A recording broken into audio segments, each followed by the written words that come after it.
And I just want to cast my mind back a week ago because I was in Mobile World Congress back on Tuesday in Barcelona, and I spoke to Ajit Pai, and he really outlined quite eloquently how he wants an open internet, but perhaps with a few changes. Take a listen. I think there's a broad consensus about the need for a free and open internet. That's the internet we've had since the dawn of the internet age in the mid-1990s. And that's something I think consumers and companies alike have come to take for granted. The only question is, what regulatory framework can we adopt that both protects that core value and preserves a massive incentive to invest in infrastructure across the United States? He's not a fan of Title II classification for broadband, and you back him up to some extent. That's right. The two ideas, Title II, common carrier rules on the one hand, and net neutrality on the other, are completely distinguishable and really have nothing to do with each other. They've been kind of unfortunately bolted together by the prior FCC, but there really is a way to enforce net neutrality protections, that is non-discrimination protections, without having to classify internet service providers as common carriers. How? Well, there are a few ways. I'm, of course, peddling one myself, but I think that there are a lot of voices kind of whispering in Chairman Pai's ear.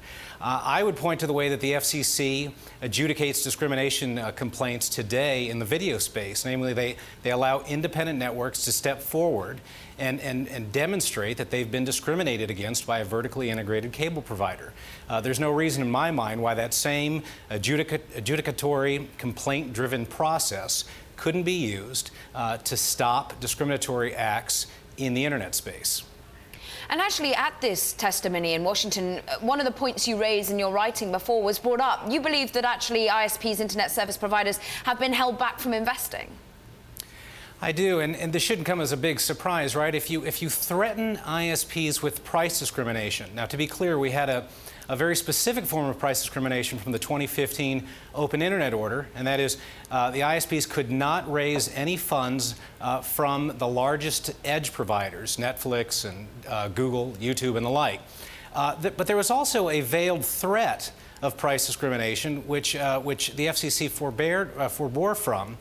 But there's always a lurking threat that the FCC could undo that forbearance and actually impose rate regulation on the prices that ISPs charge. So to no surprise, we saw a slight pullback in 2015. According to one study by U.S. Telecom and a second study by PPI, we saw a slight pullback. In 2015 relative to 2014, the last time that ISPs got to operate outside of the confines of common carrier regulation. And according to my latest numbers, in 2016, we saw a significant pullback on the order of around 5% of broadband capital in the United States relative to 2014. But how often many feel that people hold back investment because of lack of certainty? And we spoke not only to Ajit Pai, but also Tom Wheeler at the Mobile World Congress in Barcelona. And he spelled out, look, any unwinding of this deal wouldn't happen quickly. Have a listen.